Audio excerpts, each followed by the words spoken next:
मैं वो आपको थैंक यू कहना है। अभी ना मुझे पता है कि कितनी मुश्किल से आपने कॉलेज से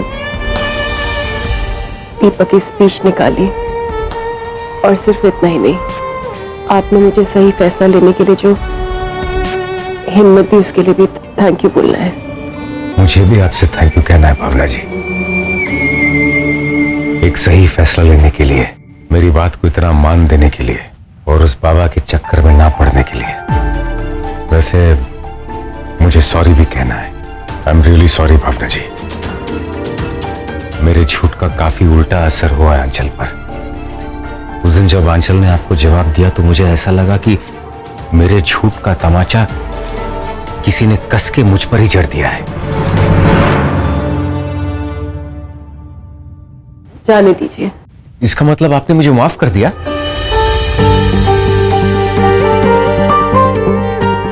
जाने दीजिए मतलब उस बात को जाने दीजिए। हाँ, लेकिन अभी अभी तो आपने कहा था कि जाने दीजिए, तो जाने दीजिए ना। राघव जी, आपने मुझे ब्लैकमेल किया, आपकी वजह से मेरे घर में कलेश हुए, आपकी वजह से बेवजह मैं उस महोत्सव के चक्कर में पड़ी, जबकि मुझे अपने काम पर ध्यान देना चाहिए था। आप इतनी अजीब सी विलन की आवाज निकाल के मुझे डराते रहे। इतनी आसानी से जाने दिए ये सब? तो अब क्या, कितने साल का बदला लेंगी? 15, 20? नहीं, लेकिन कम से कम 20 महीने तो लगेंगे ही। ठीक है, आप 20 महीने की दुश्मनी रख लीजिए, लेकिन एक बात बताइए, आपने जगजीवन अंकल को माफ कर दिया, आपने आंचल को माफ कर दिया, तो मुझे इतनी खतरनाक सजा क्यों मिल रही है?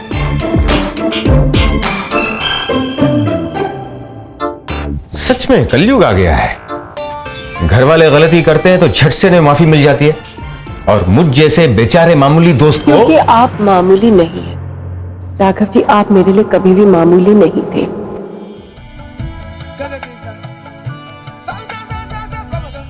मैंने हमेशा से आपको एक अच्छा, एक सच्चा दोस्त माना। बुलबुल छोटी है इसलिए माफ कर दिया, बाऊजी बुजुर्ग है, लेकिन आपसे मैं अपने दिल की बात किया करती थी, इसीलिए आप पर सबसे ज्यादा विश्वास था, और आपने ही मेरा विश्वास तोड़ा, मुझे धोखा दिया। इसलिए मुझे आपको माफ करना सबसे ज्यादा मुश्किल हो रहा है। मुझे कुछ वक्त चाहिए। दिया, आपको जितना वक्त चाहिए उतना दिया। आपकी इस दोस्ती वाले गुस्से के लिए आपकी सारी उम्र की डांट मंजूर। भावना जी, एक और बात बतानी थी। भानु भैया ने गुंडों को डिम्पल का एक्सीडेंट करवाने के लिए नहीं, बल्कि मेरा एक्सीडेंट करवाने के लिए भेजा था। जानती हूं मैं ये बात। सच कहूं राघव जी, अब भानु भाई साहब कुछ भी करते ना, मुझे हैरानी नहीं होती है, क्योंकि वो मुझे अपनी नजरों से हमारे परिवार से दूर करने के लिए कुछ भी कर सकते हैं, लेकिन उन्हें उनके किए की सजा भी मिल रही है। भगवान करे वो जल्दी ही सही रास्ते पर आ जाएं।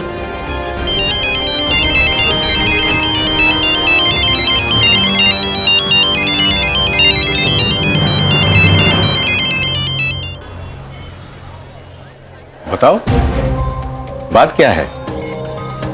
तुम दोनों ने हमें यहां क्यों बुलाया? वो गुंडे दोबारा परेशान कर रहे हैं क्या? नहीं नहीं चाची, वो बात नहीं है। भाभी, आपने कहा था ना मुझे और अभिषेक को दूर रहना चाहिए, हम अपनी दोस्ती को रोक दें, लेकिन भाभी अब प्रॉब्लम्स बढ़ गई हैं। डिम्पल, साफ साफ बताओ बात क्या है, और ये माजरा क्या है? अभी जो हम लोगों के परिवार में हुआ, आपके और भाई साहब के बीच में इतना झमेला हो गया दोनों परिवार के बीच में, इसीलिए मैंने डिम्पल को बोला था कि कुछ दिन तक अभी से ना मिले बस। तो अच्छी बात है कि तुम दोनों दोस्ती तोड़ना नहीं चाहते, और वैसे भी इतनी आसानी से दोस्ती तोड़नी भी नहीं चाहिए।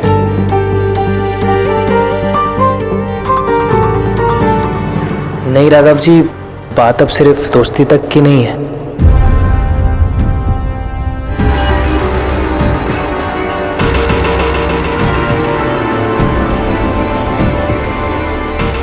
भैया,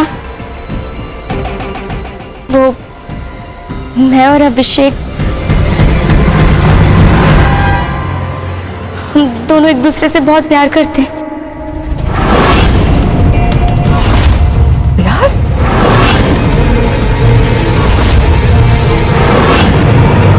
प्यार? मैं आप पर बहुत ट्रस्ट करती हूँ और मैं जानती हूँ कि आप भी मुझ पर और मेरे फैसलों पर ट्रस्ट करेंगे। भैया, मैं आपसे वादा करती हूँ कि आपको कभी भी अपने फैसले पर पछताना नहीं पड़ेगा। और चाहे जो भी हो जाए, मैं किसी शेखर वेकर से शादी नहीं करूंगी भाई। मुझे सिर्फ अभिषेक से शादी करनी है। और मुझे डिम्पल से।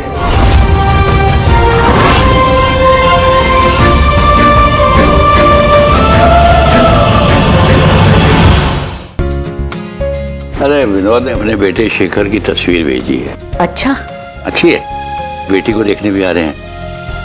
ऐसा लगता है कि अपनी बेटी की शादी में जल्दबाजी कर रहे हैं। आपने तो एकदम विदाई का मूड बना लिया। मुझे तो लगा मैं ही घबरा रही हूँ, लेकिन चलो अब देखने ही आ ही रहे हैं तो तैयारी भी शुरू कर देते हैं। स्वाति को कह देती हूँ एक अच्छी सी साड़ी और कुछ जेवर निकाल दे। डिम्पल को तैयार करने के लिए अभी बोल दी। अरे अरे, जा कहाँ रही हो? दामाद जी की तस्वीर को तो देख लो। ये लो। अरे वाह, जोड़ी तो खूब जचेगी, है ना? हाँ हाँ, पंडित जी से कह के कुंडली भी मिलवा देते हैं। बात शादी तक पहुंच गई है। दोस्ती के बारे में तो पता था, लेकिन शादी तक बात पहुंच जाएगी ये अंदाजा भी नहीं था हमें। चाची प्लीज प्लीज चाची, हम लोग ना, हम दोनों बहुत उम्मीदें लेके आप दोनों के पास आए। हाँ भैया, आप घर वालों को मना सकते हैं, आप क्या अपने बच्चे के लिए इतना भी नहीं कर सकते? प्लीज भैया, प्लीज।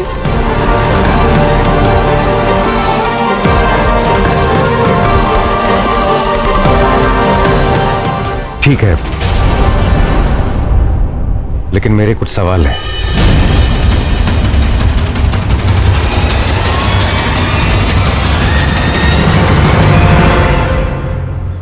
डिम्पल तो अपने घर की हो जाएगी, बस एक बार राघव ने अपना घर बसा लिया ना, तो हमारी जिंदगी की सारी मुरादें पूरी हो जाएगी। अरे राघव पहले शादी के लिए तैयार तो हो जाए। लाइन लगी है लड़कियों की उससे शादी करने के लिए। यही तो परेशानी है, भावना के रहते हुए वो किसी लड़की की ओर आंख उठाकर भी नहीं देखने वाला। चलो समझ लो कि हमने तुम दोनों के परिवार वालों को मना लिया, शादी भी करवा दी। उसके बाद क्या? शादी के बाद? हाँ, शादी के बाद मतलब मैं कुछ समझा नहीं। देखो, अभी हम जानते कि तुम दोनों एक दूसरे से बहुत प्यार करते हो और एक दूसरे को शादी के बाद खुश भी रखोगे, भरोसा है हमें। लेकिन जिंदगी ना सिर्फ प्यार से नहीं चलती है बेटा। जिंदगी के चक्के को चलाने के लिए पैसों की भी जरूरत होती है और अपनों के साथ की भी, जो तुम दोनों के पास नहीं है। अभी तू तो भानु भाई साहब की स्थिति अच्छी तरह से जानता है और मालिनी भाभी भी बहुत परेशान है इस वक्त पे। वो दोनों बेचारे और टूट जाएंगे। अच्छा चलो, मान लिया कि तुम लोगों ने परिवार वालों के खिलाफ जाकर शादी कर भी ली, तो क्या करोगे?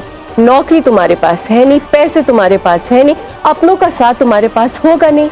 बेटे, ऐसे वक्त में ना पैर डगमगाने लगते हैं, इसीलिए कह रहे कि पहले अपने पैरों पे खड़े तो हो जाओ, फिर शादी कर लेना। इतनी जल्दी क्या है?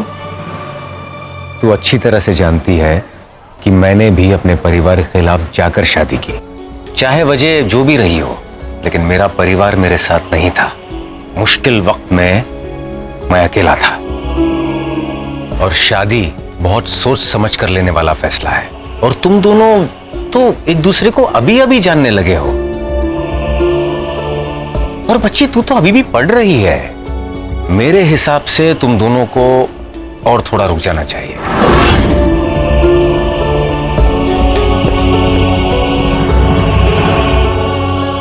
हम दोनों तुम्हारे दुश्मन नहीं हैं, लेकिन बिना काम के तुम दोनों अपनी गृहस्थी कैसे चलाओ?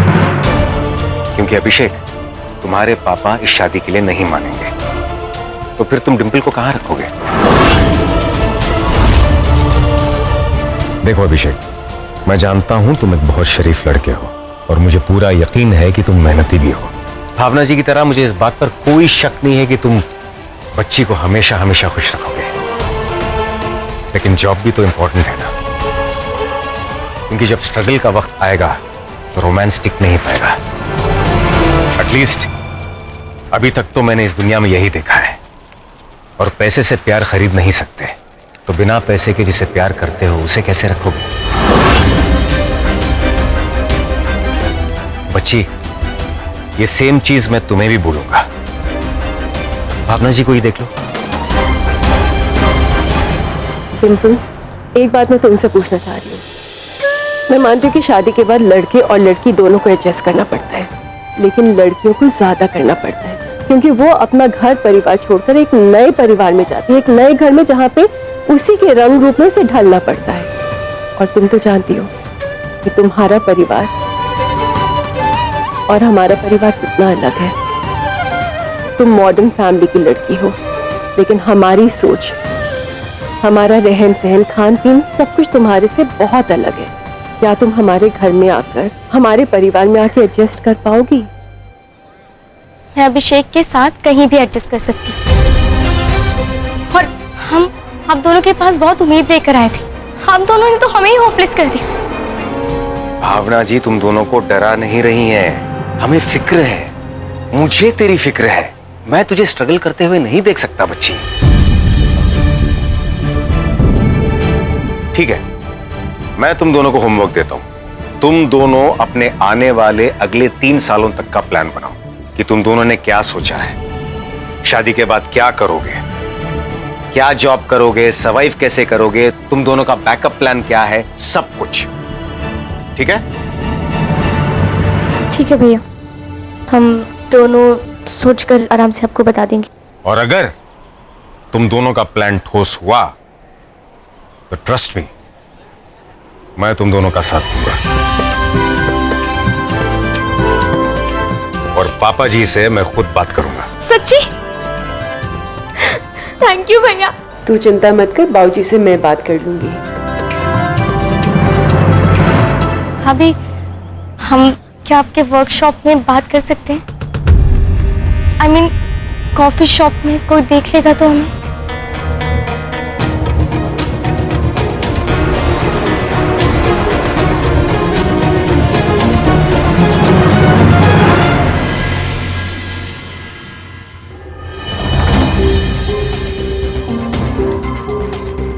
परफेक्ट। मेरा कोर्स तो 6 महीने में कंप्लीट हो जाएगा। फिर क्या, किसी अच्छी सी कंपनी में इंटर्नशिप और फिर जॉब। और तुम्हें पता है अभी मुझे क्या लगता है ना, कि हमारी प्लानिंग सुन के ना भैया तो झट से मान जाएंगे, है ना? अब तुम बताओ, तुमने क्या प्लान किया है? कुछ बोलोगे? ठीक है, मत बताओ, मैं खुद ही चेक कर लूंगी। दिखाओ। छोड़ो ना डिंपल, मेरे पास कुछ प्लान करने के लिए है ही नहीं, क्योंकि मैंने कभी कोई प्लानिंग की ही नहीं। तुम्हारे सामने ना मैं एकदम स्टूपिड जैसा फील कर रहा हूं। किसी काम का नहीं हूं मैं, ना मेरा कोई करियर है ना फ्यूचर। मैंने लाइफ को कभी सीरियसली लिया ही नहीं। फिर रिलैक्स, तुम ऐसा क्यों सोच रहे हो? प्लीज प्लीज मुझे थोड़ी देर के लिए अकेला छोड़ दो। बट अभी प्लीज डिंपल, मैं अकेला रहना चाहता हूँ, बस थोड़ा टाइम चाहिए।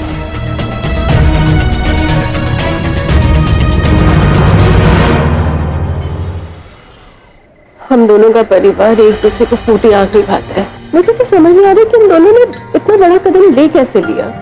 मतलब क्या सोचा, क्या समझा? अगर हमारे परिवार वालों को थोड़ी सी भी भनक हुई ना, तो जाने ना कितना बड़ा तमाशा हो जाएगा। अरे ऐसे ही दुश्मन परिवारों के बीच पनपती प्रेम कहानियों में जिंदगी का असली रस है। लैला मजनू, हीर रांझा, सोनी महिवाल, रोमियो जूलियट।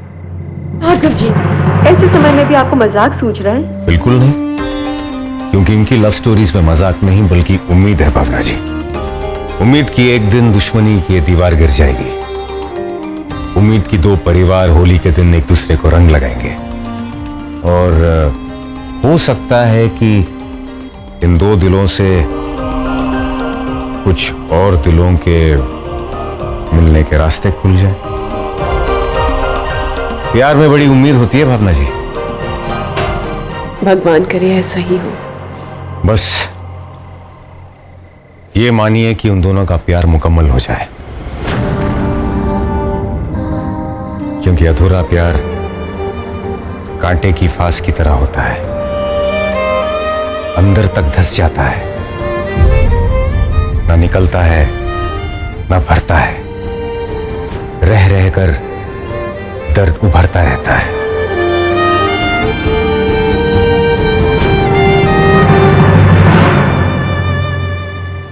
देखते देखते कितना अंधेरा हो गया नहीं? चलिए good night. Good night. Bhavna ji, आप भले ही मुझसे नाराज रह लीजिए, लेकिन डिंपल और अभिषेक की खातिर एक बार फिर मुझसे बात करना बंद मत कर दीजिए, क्योंकि उन दोनों को हमारी जरूरत है। भगवान करिए दोनों जो भी फैसला ले, सोच समझ के ले, अपने भविष्य के बारे में और हमारे परिवार के बारे में भी।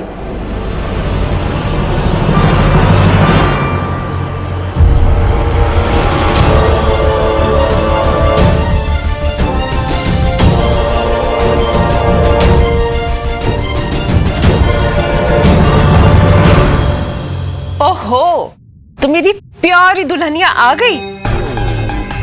देखो, हमने तुम्हारे लिए कितनी प्यारी साड़ी निकाली है और इस साड़ी के साथ ना तुम ये वाला सेट पहनना, बहुत सूट करेगा। कल शेखर आ रहा है ना तुम्हें देखने के लिए। पता है ना माँ ने क्या कहा है? अगर लड़का पसंद आया तो तुम्हारा रोका भी कर देंगे।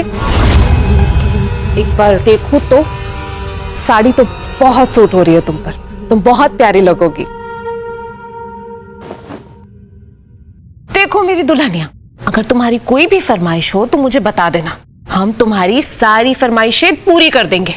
आखिर तुम कुछ दिन की मेहमान जो हो यहाँ पर। मुझे तो लगता है डिंपल कि तुम्हारा ना चट मंगनी पट ब्याह होने वाला है। ओ, किधर खोई हो तुम? अच्छा देखो, ये सारी साड़ियां हैं, ये सारे जेवर हैं, तुम्हें जो पसंद है तुम अपने हिसाब से देख लो। ठीक है, मैं कल के चाय नाश्ते की तैयारी कर लेती हूँ, बहुत काम है बाबा। चलो, शेखर आ रहा है ना तुम्हें देखने के लिए। अगर लड़का पसंद आया तो तुम्हारा रोका भी कर देंगे। मुझे तो लगता है डिंपल कि तुम्हारा ना चट मंगनी पट ब्याह होने वाला है।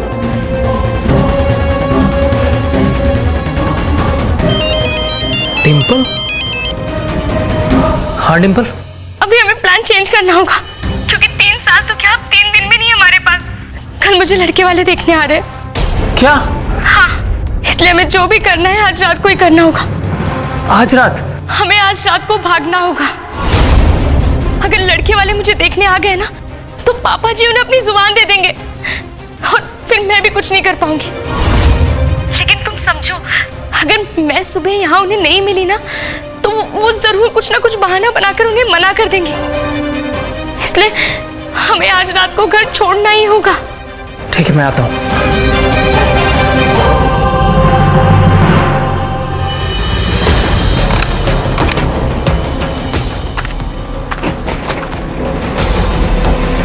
अभी हलवा खा ले। ये कपड़े क्यों फैला के रखे हुए?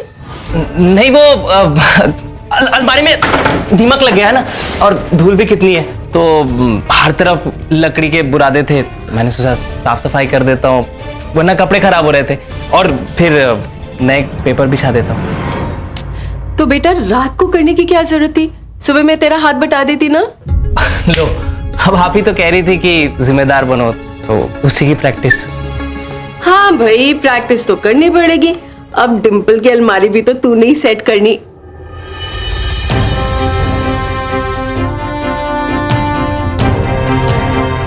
क्यों मुंह लटका लेता है? तुझे बोला ना मैंने, तू चिंता मत कर, सब अच्छा होगा। ले हलवा खा।